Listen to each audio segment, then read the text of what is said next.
Welcome back to Metsnet's Jets D podcast, coming to you July 20th. It's a Monday. We had a very, very good weekend. UFC Fight Night, Figueiredo versus Benavidez 2. And you know what? We're going to work up to that. Let's start at the bottom of the slate. Let's go all the way to the bottom. This is a very, very good card. Very sneaky. A lot of good talent. A lot of surprising performances that I did not expect. We did pretty good. Guys. But I'm going to get into that at the end. I'm going to just go through, just really quick, most of the fights, okay? The first fight was Sergey Spivak against Carlos Felipe. And I told you guys, Carlos Felipe was coming in, hasn't fought in a year. He had the USADA ban for substances, and he really wasn't keeping up. And then you saw it in the weigh-in. He's fat, overweight. You can see that. And then as the rounds went on, first round he looked good. He had his boxing, which that's all he has. He has some fake jiu-jitsu, but it's not real. I don't know how he even got that accredited. But Sergey Spivak put it on him in round 2, and then put it on him in round 3 with ground and pound, and took him to the ground. And it was pretty much an easy. It should have been unanimous, but it was an easy fight. Next, Carlos Felipe. I don't know why they re-signed you, UFC, but I guess you have one more chance. But you're not good at all. Sergey Spivak finally got a win. He finally came out not going crazy. You know, he was more content and worked on his game. He stood up for the first round, and in the last 2, he tried to bring him down to the ground and use some ground and pound in his wrestling. Next one, Arman Tsarukyan against Davi Ramos. I told you guys, Arman Tsarukyan, these two guys had a similar match with Islam Makhachev, and it was clear. Arman Tsarukyan is very, very dangerous, and he put that same performance on Davi Ramos, who got his butt kicked by Islam, but Arman put a really good fight. It was very close, and he outclassed him in every round. Maybe you can give Davi Ramos one, but Arman Tsarukyan, just total package. I really like him at 155. He can be a potential contender, and he's so young, 23 right now. Amir Albazi against Malcolm Gordon. Both of these guys coming in. This was their first fight. I believe they came from the same company, but Malcolm Gordon let me down. That was one I got wrong. Amir Albazi just was a better submission artist than him in that first round, and he showed it. Amir Albazi is on the map now. I'm going to be looking forward to him, and it was a good win. We have another loss here. Brett Johns, these Wells kids, him and what's my boy name? I forgot his name. But it's two. He was in the last card, the Wells kid, and this one, Brett Johns. They're tough. And he put it on Montel Jackson, who was the bigger guy. He had the size, he had the reach advantage. Just Brett Johns was just too much. He had more gas tank in that third round. That's what really came down to. He used that Usman against Masvidal strategy, put him against the fence and then grind, and really tired out Montel Jackson. So, congrats, Brett Johns. I was like, but you surprised me. That was a good win. I was not expecting that at all. I thought that was a guarantee, Montel Jackson. Next fight. This one was big for us, was huge. I called it. We had Joe Duffy, who was away for 2 years and had, in his 2 previous fights, lost to James Vick. And let's double check this. Let's check. He lost to Joe. Yeah, he lost to James Vick, Mark Jacasey, who's a bum, and then obviously he lost to Joel Alvarez. Joel Alvarez is a submission artist. Excuse me, sorry about that. He's a submission artist, and he's a knockout artist, period. Because 17 of his wins was by knockout or TKO. He gets finishes. Alvarez gets finishes, and he put it on Joe Duffy. Joe Duffy actually retired after this fight, And it was just something clear to watch. You're not going to trust someone that hasn't fought in 2 years. These are always, you can see these storylines build up. You got to read into it just a little bit, and that's how you get these underdogs. It wasn't like I just guessed. No, you have an active fighter who gets finishes, and majority of his bouts, Joel Alvarez and Joe Duffy, away for 2 years, lost his last two fights, contemplated retirement. These are signs. You can pick up on these things, and we cashed in on a plus 225 underdog. Like, you got to pay attention. There's always one of these in every card. Just got to, it's common sense, pretty much. That one I was really willing. I should have went all in. I should have went crazy on that plus 225. But Joel came through. Grant Dawson outclassed him in wrestling in every single round. Nad Narimani got his face beaten in with ground and pound.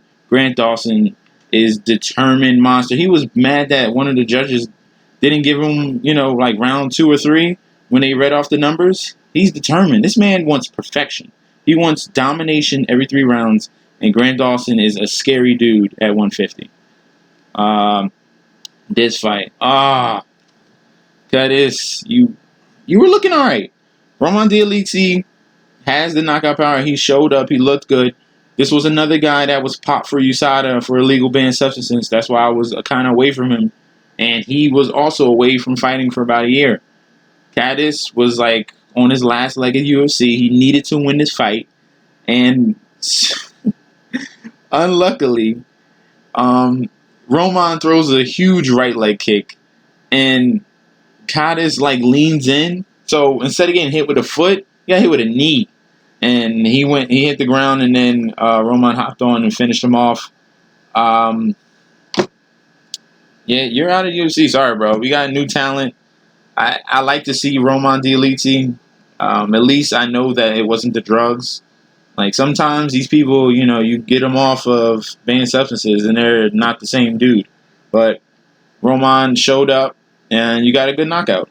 I like the new blood in the UFC, especially at this weight class. And I'm looking forward to seeing his next fight. Askar Askarov against Alexander Pantoja. This one was super, super close. Askar is a Russian wrestler, and he's deaf. I didn't even know that. I didn't know he was deaf.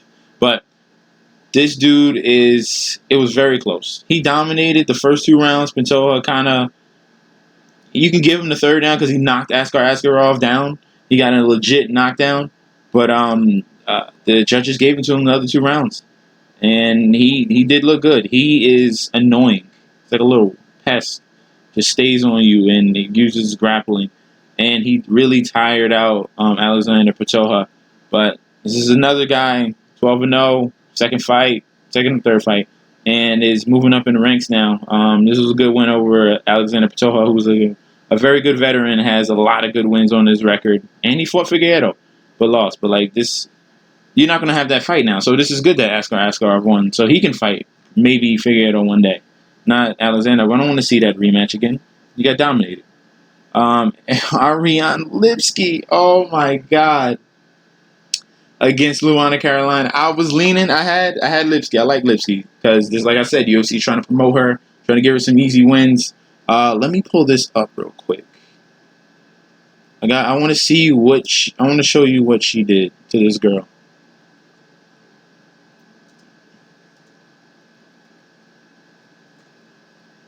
I want to show you. It should show up.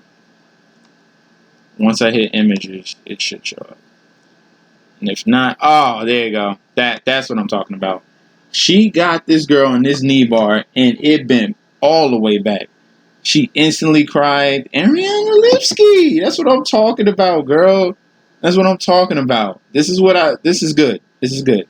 Finally, she got a cute face. She can fight. Let's get another one. Okay, let's get another one. That was a good performance from you against Luana. Sorry. You're going to need at least a year to recover from that. That knee looked bad. Yeah, that looked bad. Next fight, Rafael Fiziev, a surprise. Going up against Marchikazi, and I told you how dynamic Rafael Fiziev is. He's a well-decorated kickboxer, and he put that to full performance on Marchikazi. Really took out Marchikazi's gas tank and and took away his leg kicks from the way that Rafael was throwing his leg kicks to the body, and it was taking out air, and it was huge smacks. This dude is like steel in his foot. It's ridiculous how hard his leg kicks are, and that really changed the whole game, and it pushed back Marchese, and Rafael Fiziev just dominated, even on the ground, which I was surprised about. He had him on the ground a couple times. This is what I wanted to see in that first fight, and you got your butt knocked out. But I'm not going to sleep on you. I see it. I see the potential. I see what you provide. Very, very good performance from Rafael Fiziev. And the last two. See, it was good that I was very, very persistent on like 3 fights. I was very persistent on Jack Hermanson against Gastelum. I love Hermanson. I was very persistent about Figueiredo against Benavidez from what I saw. And I was very, very persistent about the underdog, Joel Alvarez. Okay? And then I locked into those 3 dudes and I put them in most of my parlays. So I'll show you that later. This was quick and easy. This was like the first minute. Gastelum, well, Jack Hermanson takes Gastelum to the ground, and Gastelum reverses it. But as they're about to leave the exchange, Gastelum's about to get up. Hermanson gets him in a heel hook, and he actually got him into it twice. He like messed up the first time, and Gastelum came back into the position, and then he locked it in. Hermanson, quick and easy. That's what I'm talking about. All this, okay, Gastelum love. Stop. I don't care that he fought Darren Till and Ariel Adesanya. This was a styles matchup, and you got your butt kicked. You got a boxer going up against a wrestler. You went into his world, and it was game, set, match. He didn't get you with, like, his main move. He got you with a heel hook. So, sorry, bro. You got 3 in a row. Like I told you, you got to go to a different weight class. They're too big. You're 5'9", going 6'3", and, like, this guy's huge, and he has the reach advantage. You shouldn't have went to the ground. Davidson Figueiredo mopped the floor with Joseph Benavidez. Mopped the floor with this man. I don't even know why they even did a rematch. Why? Just give him the freaking belt. He won the first one, clearly. Ooh, headbutt. No, shut up. Stop. Now you just, like, he almost got put into a coma. This was no fight. There was no fight. It was, and Benavidez looked like he had like dad bod. He wasn't even, I don't even think he was ready. He just showed up. He got concussed 4 months ago and he gonna put him in a fight. He wasn't ready. Like, you got that man killed. That was a clear-cut win. That was easy dub. Thank you, Figueiredo. And let's go into these picks. Joel Alvarez right here. I had him at that plus 250. That was my first one. And then I had this parlay, Figueiredo, Sarkisian, and Grant Dawson. Put that together. This was another one, Joel Alvarez at 225. So as you can see, money started coming in on Alvarez and brought the number down to 225 because people was catching on. Like, come on. And then this one, after Marchese lost, I did this one. I was like, nah. I know how the last two is going to come. And it came through. Hermanson came through and Figueiredo easily. So we did very, very good in this card, okay? Very good on this card. We're going to try to do the same thing for this Saturday. We have UFC Fight Island, Robert Whittaker going up against Darren Till. I will bring you that breakdown, I believe, Wednesday. Yeah. Or I might start doing it tomorrow. Either or. Because we have a very, very busy week. We have baseball this week. And then basketball's coming up right after that. I'll be switching up a little bit, doing a little more base DraftKings, you'll see. And I'll talk about baseball and basketball that's coming up. And I'll still try to stay relevant with UFC as well, because that's still going on in the background. So we're getting busy. We're trying to get this money. Let's keep winning. Thank you guys for tuning in. Please don't forget to like, comment, and subscribe to the channel. Follow me on Instagram and Twitter at MessNetJustD. Right here. This is my Instagram right here. MessNetJustD. Like I say, come on. I put it everywhere. Follow me. And then and once you follow me and once you see my posts, share it to someone else. Send it to somebody else. Show some love. Come on, spread it. That's all I'm doing. I'm pretty sure you can know someone that loves sports or likes to bet. I guarantee you know somebody. Now, If you do, pass it on. Show some love. All right. Let's build my YouTube channel. All right. Let's get these subscribers up. I got 125 right now. We're slowly doing it. Next goal is 200. All right. Next goal is 200. Then again. We're gonna keep coming at this. Okay. Thank you guys for tuning in. Peace out, and I'll see you tomorrow.